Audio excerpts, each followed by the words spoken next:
Termoidraulica Susin. Se compri una caldaia, in omaggio il condizionatore. Termoidraulica Susin a 0 branco.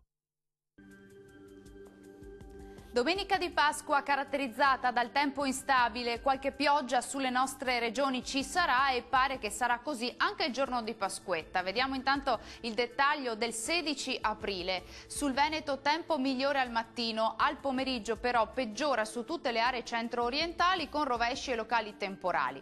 Più asciutto e soleggiato invece sui settori a ovest.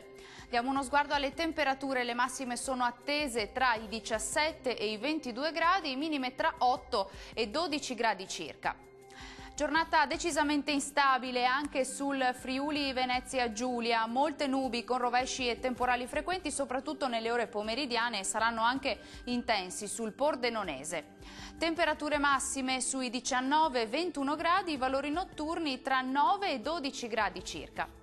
Sarà un pochino più fortunato il Trentino Alto Adige, addensamenti con locali piogge e nevicate a 1300 metri sui settori alpini, sole prevalente invece altrove. Temperature massime attese attorno ai 19-22 gradi, valori notturni previsti sugli 8 gradi circa. Il mare sarà quasi calmo, localmente poco mosso nella laguna di Venezia, i venti saranno moderati e orientali.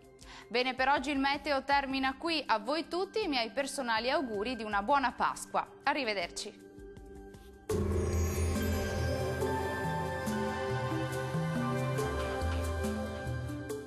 Termoidraulica Susin. Se compri una caldaia, in omaggio il condizionatore. Termoidraulica Susin a 0 branco.